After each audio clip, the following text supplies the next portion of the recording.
lot of people's lives. If you have been,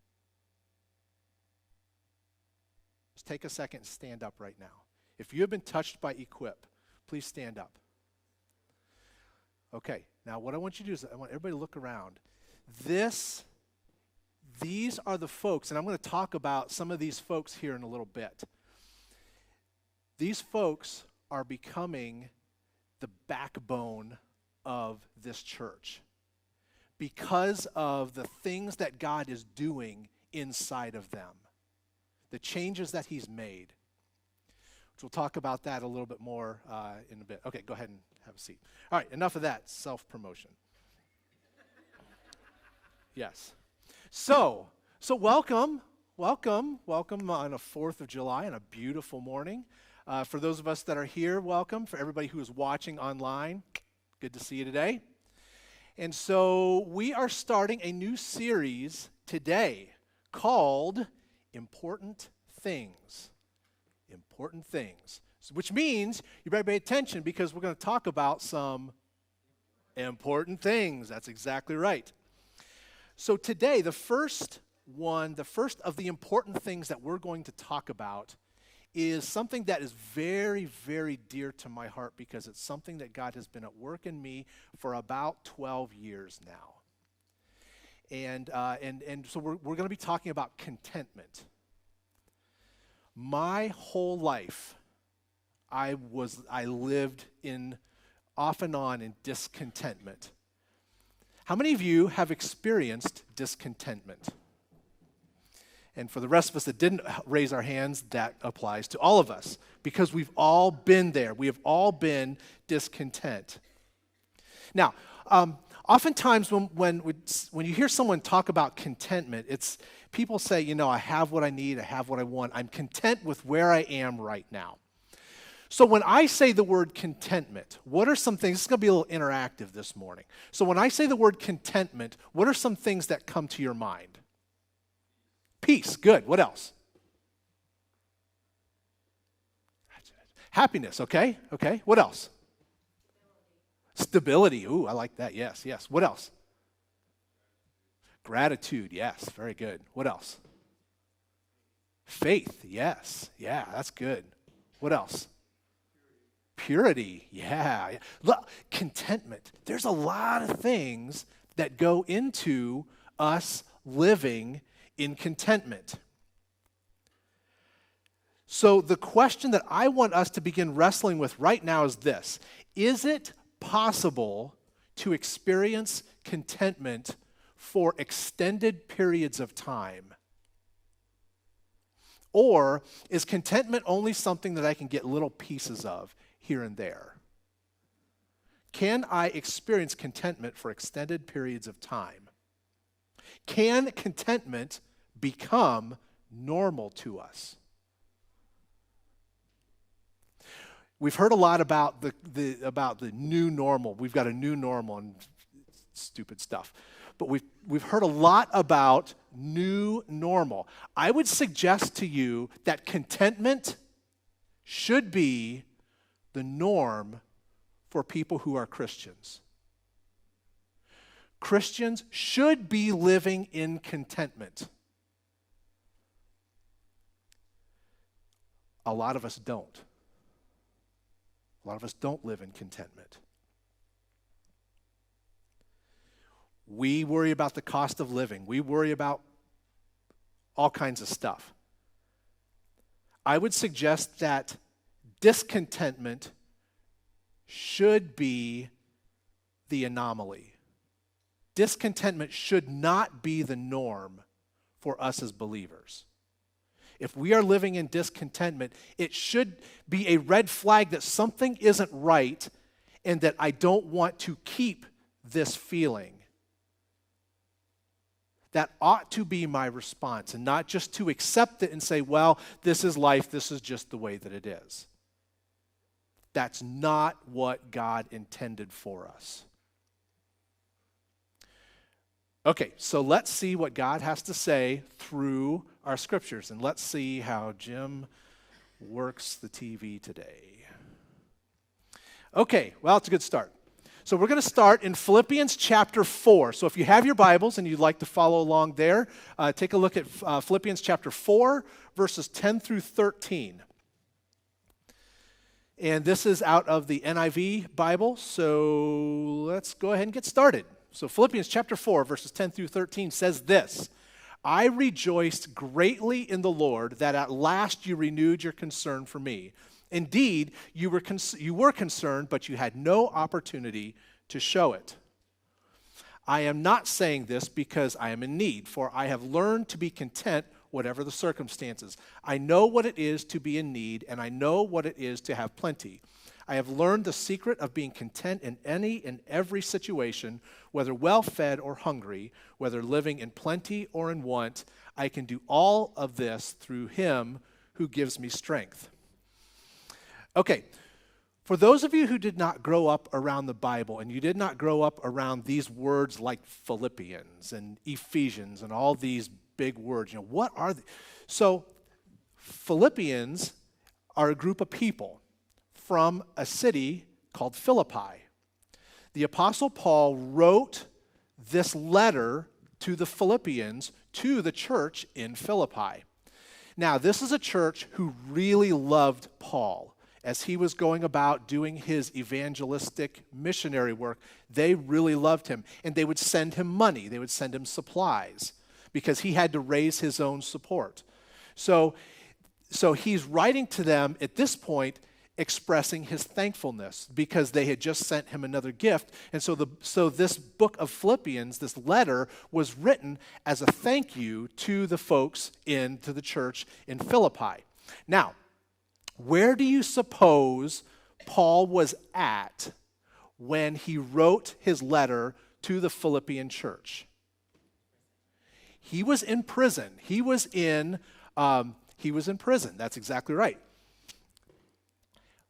Think about what he said there. Think about what he said. Well, let's just see what he said. I just renewed your concern. Indeed, you were concerned to show it. I'm not saying this because I need. I've learned to be content in whatever the circumstances, which means he's on house arrest. He is on house arrest. He cannot leave. Concerned about when he is going to be executed.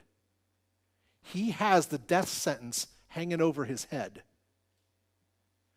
And he says he has learned to be content in all circumstances. Interesting. Because he knows that contentment does not come from prosperity.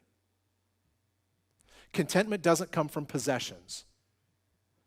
Contentment doesn't depend on who you've been coupled up with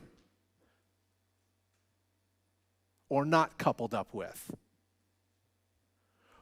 Where does contentment come from?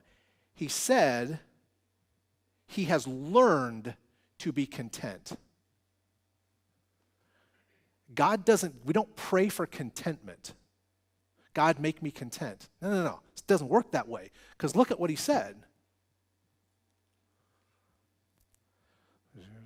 I have learned the secret of being content. We learn things by doing.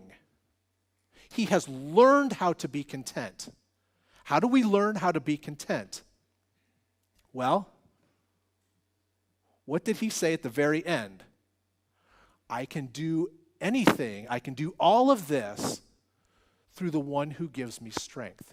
He has learned through his relationship with Jesus.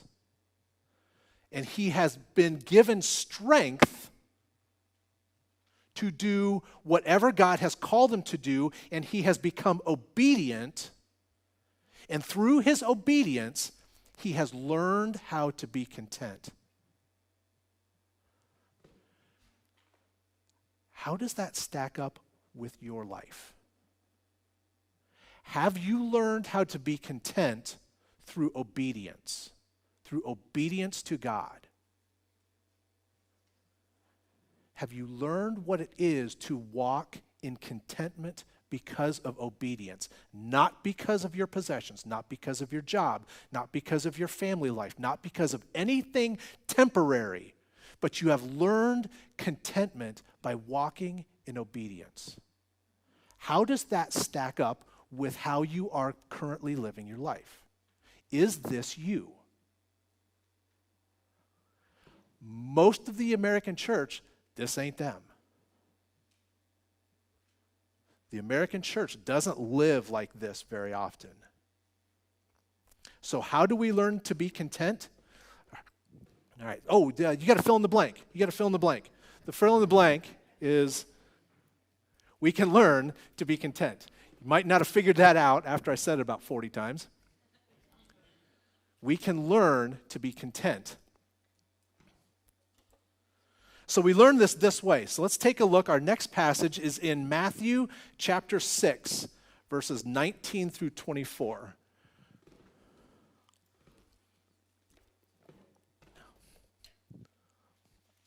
All right, Matthew 6, 19 through 24 says this: "Do not store up for yourselves treasures on earth, where moths and vermin destroy." I love that. I love the word vermin. Vermin destroy, and where thieves break in and steal. But store up for yourselves treasures in heaven, where moths and vermin do not destroy, and where thieves do not break in and steal. For where your treasure is, there your heart will be also. The eye is the lamp of the body. If your eyes are healthy, your whole body will be full of light. But if your eyes are unhealthy, your whole body will be full of darkness. If then the light within you is darkness, how great is that darkness? No one can serve two masters. Either you will hate the one and love the other, or you will be devoted to the one and despise the other. You cannot serve both God and money. That last sentence is pretty potent. You cannot serve God and money. It is impossible to exalt God and exalt money. One of these is going to get jealous of the other. And if we are exalting money, we can certainly rest assured that God will be jealous.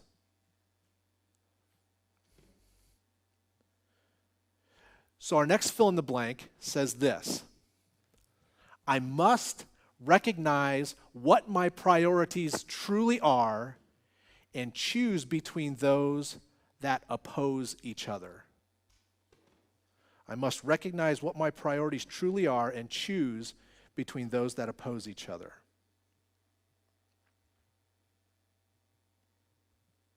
That means if my focus is on serving myself through my stuff, this is really doing something strange. If my focus is on serving myself through my stuff, it says that my body will be full of darkness. If my job is my top priority, if my job takes priority over my faith in God, my body will be full of darkness. If my family takes priority over my God, my body will be full of darkness. If my own security takes precedent over my faith in God, my body will be full of darkness. And I will be full of I'll have all kinds of other issues that I deal with. Fear and anxiety over losing my stuff. Fear and anxiety over losing my family. Fear and anxiety over the upkeep of my stuff. Temptation to compare what I have with others. If I'm out and about comparing myself with other people, well, I don't have as much stuff, I don't have as nice of clothes, I don't drive as nice a car as that person, I've got better than that, I got better than him, got better than her. When I am out doing that, that tells me where my mind is. It tells me where my priorities and my values are. And it's not on God. Otherwise, my thoughts would be more on, how could I bless this person? How could I love this person? How could I serve this person? If my desire is to serve God, my body will be full of light. I will be free of comparisons. Can you imagine what life would be like if we weren't so concerned about how we stacked up alongside other people? Can you imagine the freedom that we live in? If we're not worried about how we look, and we're not worried about how our appearance, oh my goodness.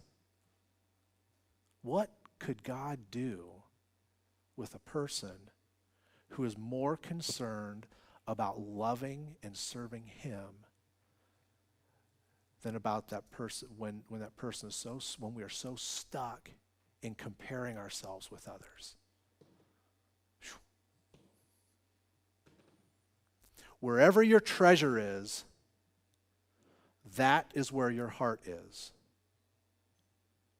That's what we're enslaved to. To be recognized, to own possessions, to achieve peace through financial gain, to be accepted or to be in the in crowd. Where is your heart? We're supposed to love God with what? All our heart. And what? All our mind. All our strength. How are you doing there? What's getting in the way?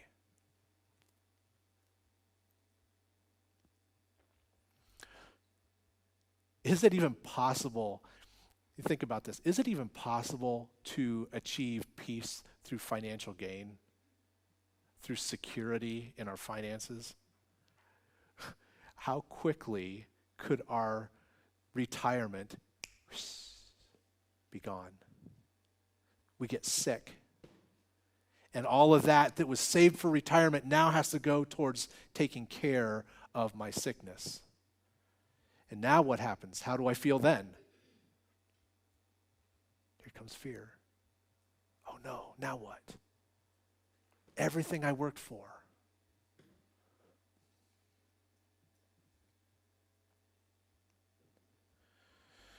The flip side of this coin is that thing that we're not willing to give God is the thing that is ultimately controlling us. That thing that we are not willing to give to God and allow Him to have control over is the exact thing that will control us. And it will own us. In my counseling, I've had the amazing opportunity to work with a number of folks who have experienced death in their family, death of loved ones. And our families are so important to us. But it's when we have placed our families as the most important thing in our lives, what happens when they die? Our life crashes in around us. I've talked to lots of people that they have such a hard time dealing with death. They believe in God, but God is not number one. If He was, He would help them through that, and He would remind them, you're going to see that person again. You will see them again. Yes, there's sadness. Yes, there's grief. That's part of the process of death. But death isn't the end all. And if I need my family, if I'm clutching on to my family because I need them, what happens when one dies? The whole world, that's right, the whole world falls apart. My foundation crumbles. Now I start doubting God, the one that I can't doubt God. He's the only thing that's constant, the only thing that's consistent. When I start doubting God, now my foundation is doing this.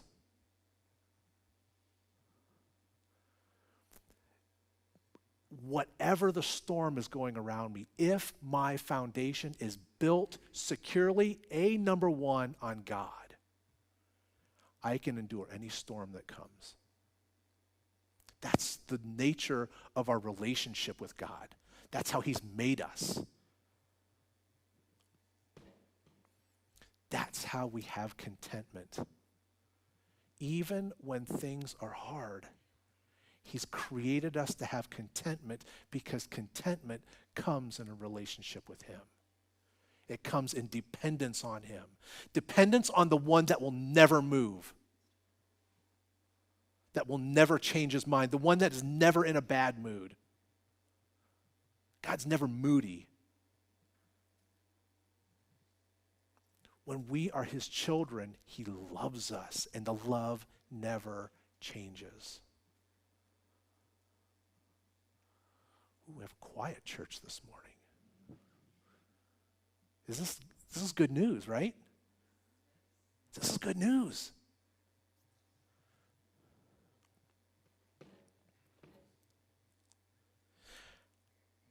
How many of us would say, let's just do this. How many of you would say that Jesus Christ is the Lord of your life? Okay, that's a lot of us. That's good. Have you ever said no, Lord? We don't get to say no, Lord, if Jesus is the Lord of our life.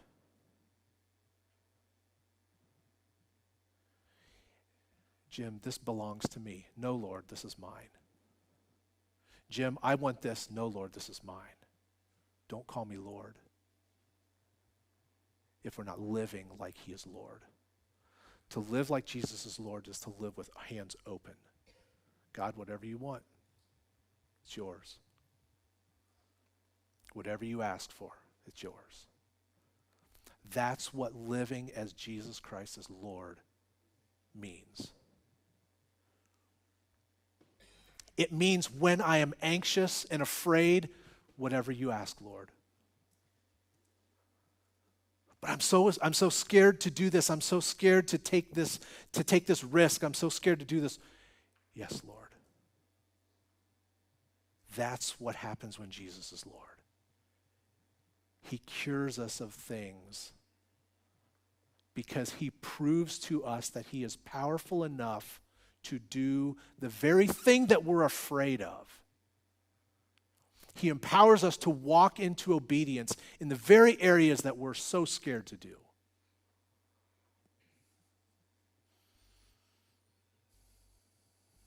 What is creating discontentment in your life? And how do you begin transitioning to a place of being this yielded to God to say, yes, Lord? Matthew chapter 6 is our next one. Matthew 6, 25 through 34 says this, "Therefore I tell you, do not worry about your life, what you will eat or drink, or about your body, what you will wear. Is not life more than food, and the body more than clothes? Look at the birds of the air. They do not sow or reap or store away in barns, and yet your heavenly Father feeds them. Are you not much more valuable than they? Can any one of you, by worrying, add a single hour to your life? And why do you worry about clothes? See how the flowers of the field grow. They do not labor or spin. Yet I tell you that not even Solomon in all his splendor was dressed like one of these. If that is how God clothes the grass of the field, which is here today and tomorrow is thrown into the fire, will he not much more clothe you, O you of little faith? So do not worry, saying, what shall I eat, or what shall we drink, or what shall we wear?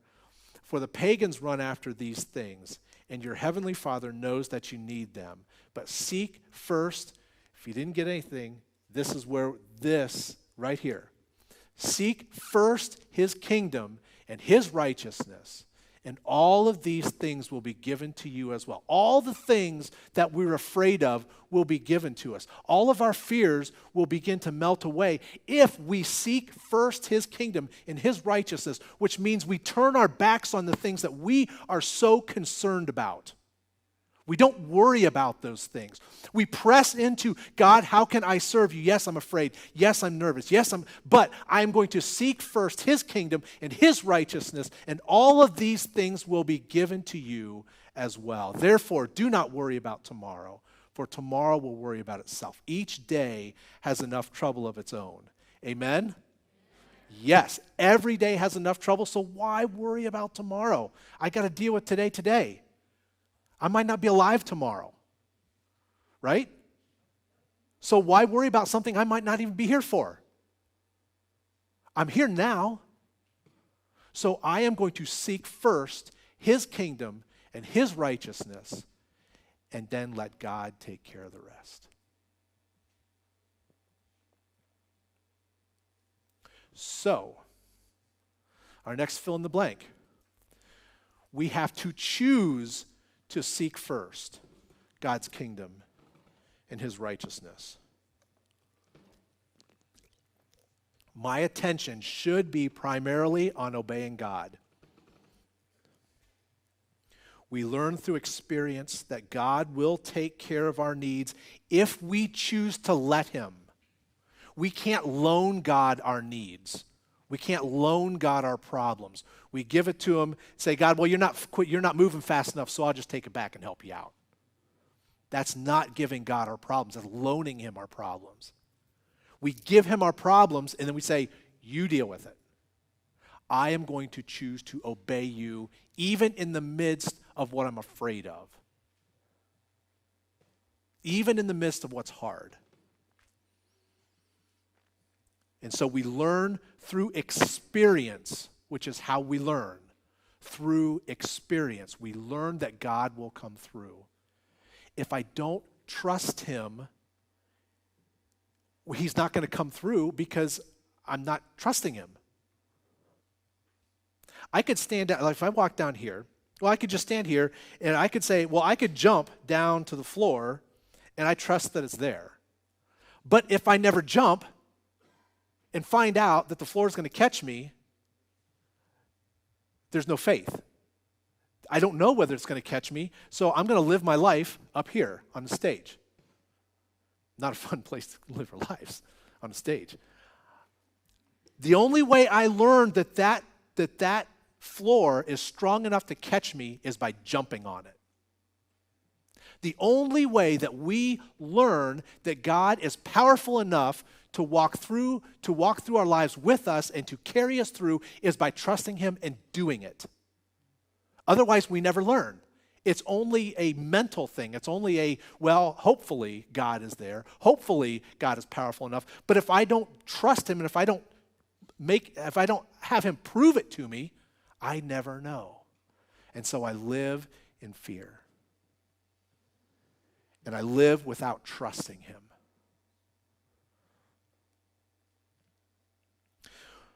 One of the most powerful stories in the Bible is the story of Abraham and Isaac.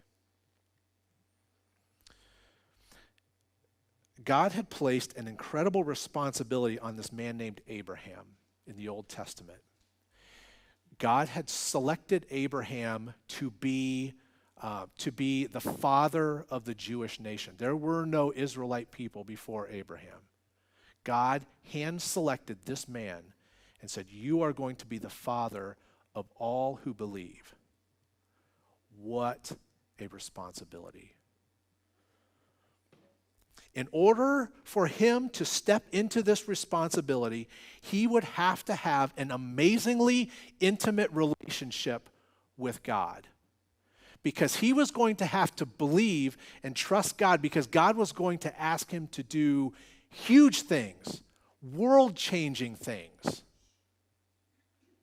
And so in order for Abraham to walk in order for God to be able to build the nation of Israel on top of his shoulders, he was going to have to learn that God was trustworthy. And so God asked him to do something that we look at this as absolutely ridiculous.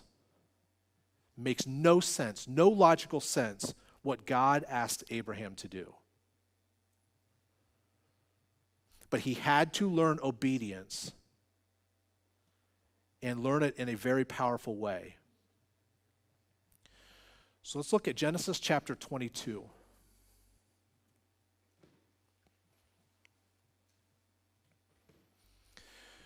So Abraham was about 75 years old when God came to him. He didn't have any kids. He was about 75 years old. God comes along and says, "You're going to have a son." Okay. So he's been waiting 75 years old, and now he's going to become Papa for the first time. But that doesn't happen for another 25 years. He has now waited 100 years. He finally has a son. My son. And then, which God had promised to him. God promised that he was going to have this son. Then this happens. Sometime later, God tested Abraham, and he said to him, "Abraham, here I am," he replied. Then God said, "Take your son, your only son whom you love, Isaac, and go to the region of Moriah. Sacrifice him there as a burnt offering on a mountain I will show you." And early the next morning, Abraham got up and loaded his donkey. He took with him two of his servants and his son Isaac. Not all of us are parents. Some of us are. For those of us who are parents, think about the concept of what has just happened here. This guy has waited 100 years for a child that God promised him. And now God says, "Take your son, your only son, Isaac, whom you love, and kill him and slaughter him." For those of you who are familiar with Old Testament, when they sacrificed animals,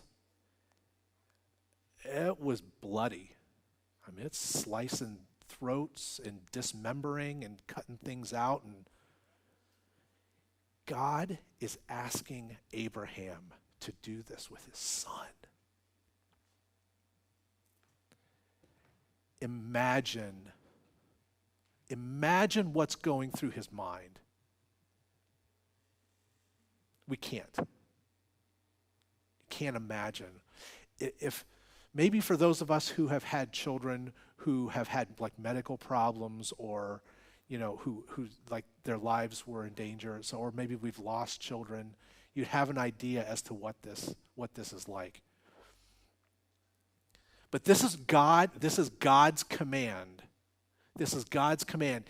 And when God tells Abraham to do this, his response was, early the next morning, he got up and he loaded his donkey. This is obedience. This is obedience when we're asked to do something that doesn't make sense, that's hard, excruciating.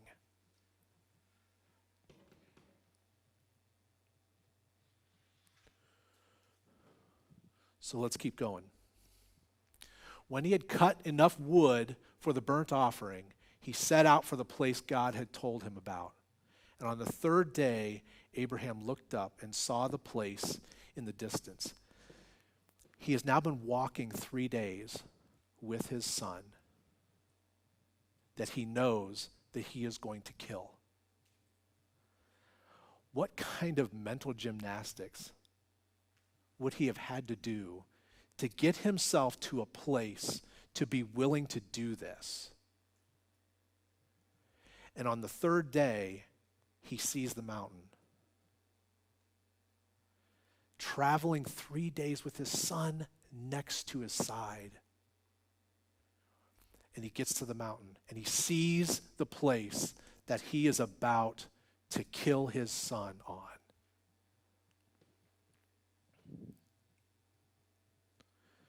He said to his servants, "Stay here with the donkey while I and the boy go over there. We will worship, and then we will come back to you."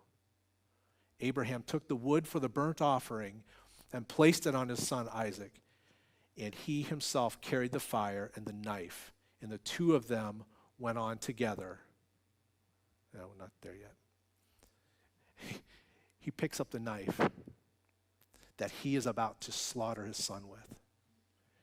And he has a fire that he's going to burn his son's body with. And he takes the wood and he places the wood on the back of his son. Does that remind you of anybody else? Because that's what God the Father did to his son. God never asks us to do something that he hasn't already done. That's why we trust God, because he's already gone before us. And so they went on together. Isaac spoke up and said to his father Abraham, "Father, yes, my son." Abraham replied, "The fire and the wood are here," Isaac said. "But where is the lamb for the burnt offering?" Abraham answered, "God himself will provide the lamb for the burnt offering, my son." And the two of them went on together. Can you imagine?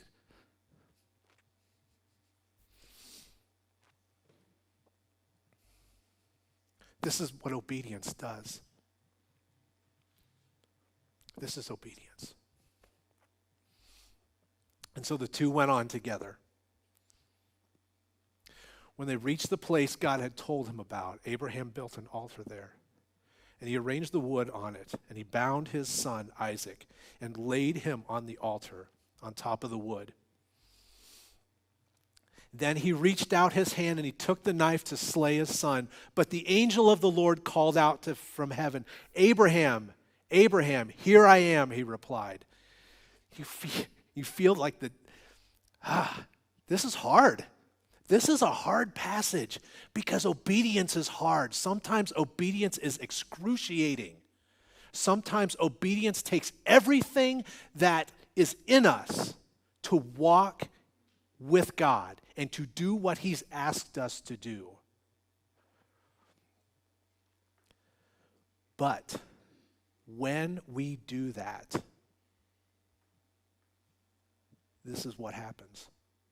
"Do not lay a hand on the boy," he said. "Do not do anything to him. Now I know that you fear God because you have not withheld from me your son, your only son."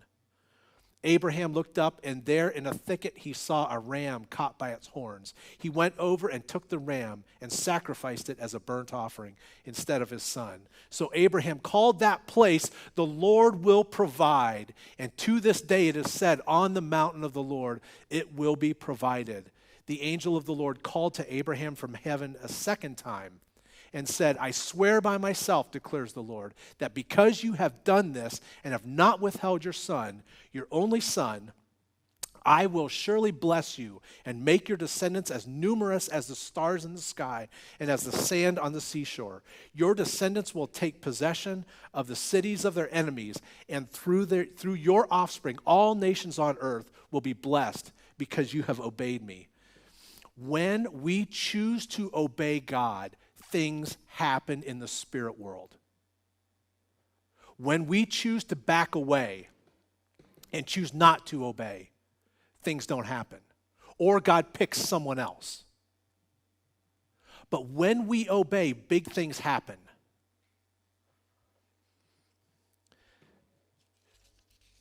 The video that you saw up there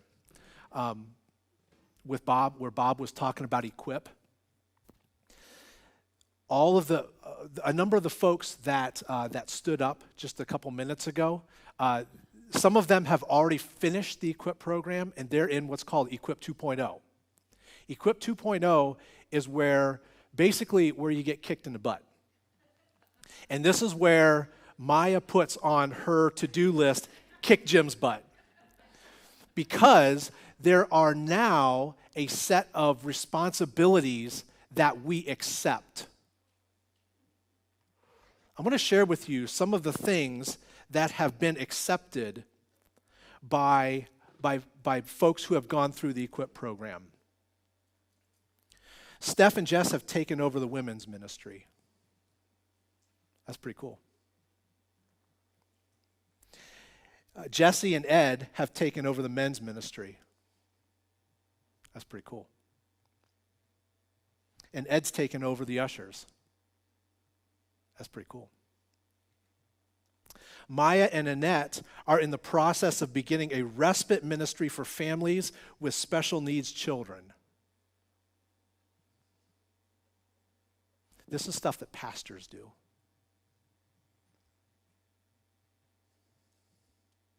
Brian and Sandy are helping to lead their own equip groups that are in process right now. That's pretty cool. Jenny took a new job at hospice, working with families grieving the impending death of a loved one. That's pretty good. And she's also lost about 50 pounds and beginning a new focus on holistic health with people who are interested. She's pretty hot.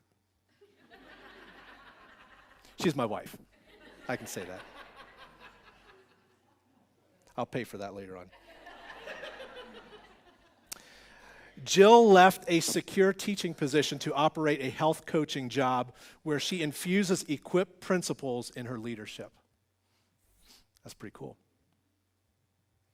Steph, Jess, Jenny, Annette, Sandy, Carol, and Maya are all taking a course on biblical counseling, and 4 of us are training to become certified biblical counselors. This is what happens when people are willing to be obedient.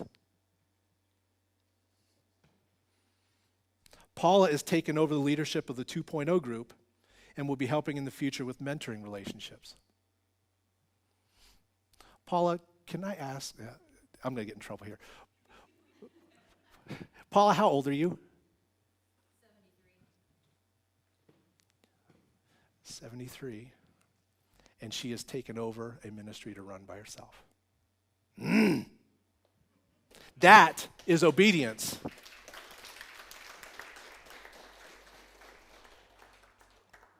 Nikki wrote a book. And her and Pastor Tim are launching an online ministry that's separate from our church. This is obedience. This is what happens when people walk into obedience. Hard. Maya threatened me. She threatened to kick my butt. Yes, I did. Yes, I did. I was mean. God is using these people to change our community. Not just change our church, change our community. I ask you the question, do you want to be a part of that? Because you can. You can choose to step into leadership in the kingdom of God if you are willing to do what's hard and what's uncomfortable. We all get that opportunity. Not all people choose it. Most people don't. Most people aren't willing to risk. What if God asks me to do something crazy? Then I better do it. What if he sends me to Africa? Then I better go. Quit being a pansy. And I go. Right? Right? Because that's what obedience requires of us. That is the norm for us as believers. Sitting and doing nothing is not the norm.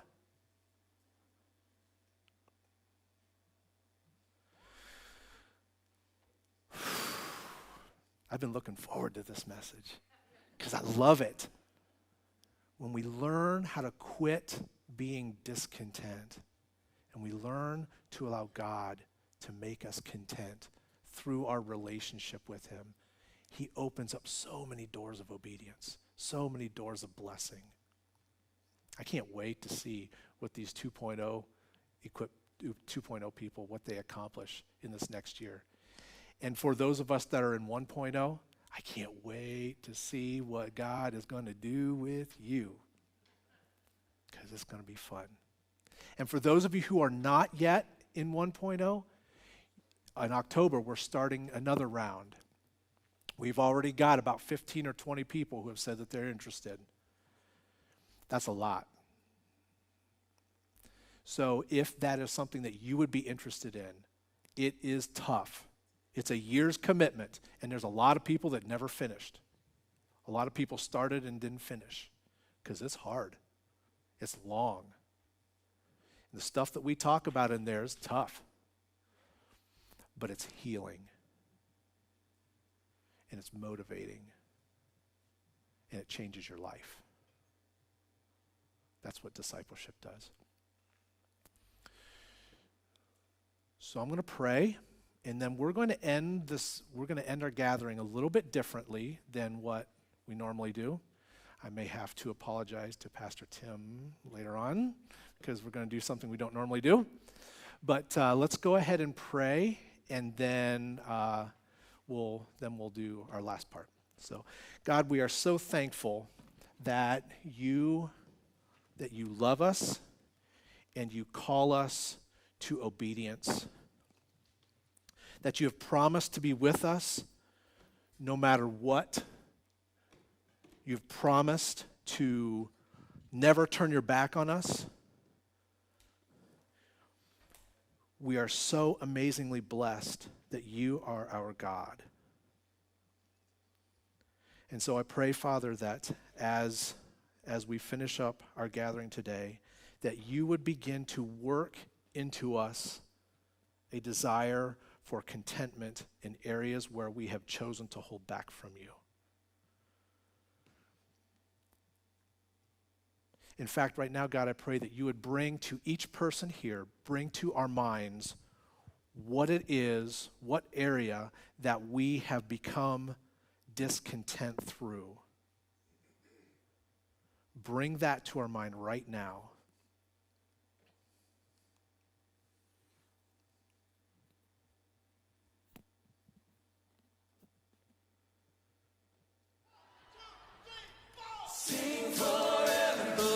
And then we're going to close down with my hands to heaven, shout your praise. I was lost in darkness when you pulled me out. I will sing forever of your love come down.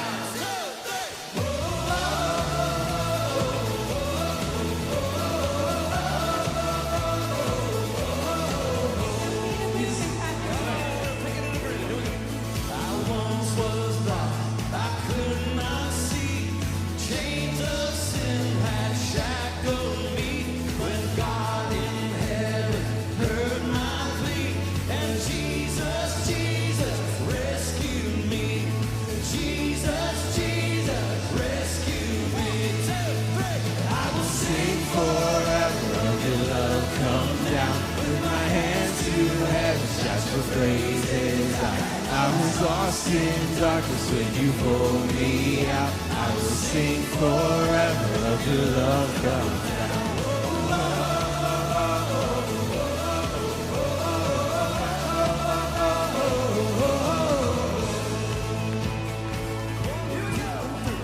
Now grace so sweet, it floods my soul, and hope eternal won't let go. My debt erased at Calvary, 'cause Jesus, sing with me now. I said that Jesus, rescued me. I will sing forever of your love come down. With my hands to heaven, shout your praises out. I was lost in darkness when you pulled me out. I will sing forever of your love come down.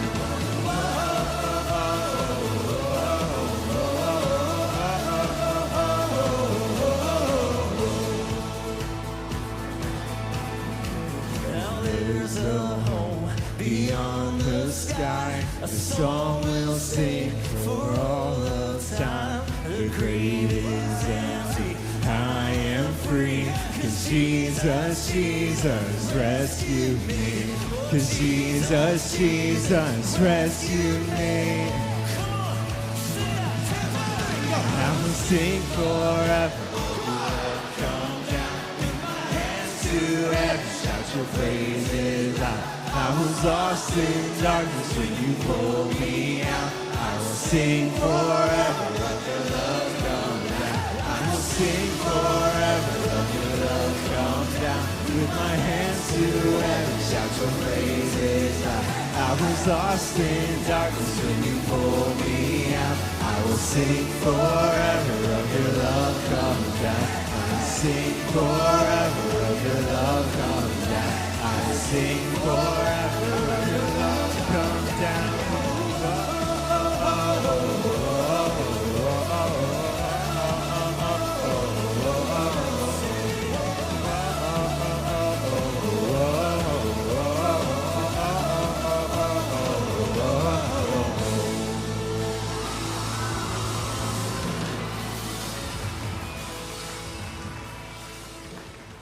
So that is our call to how we are going to respond.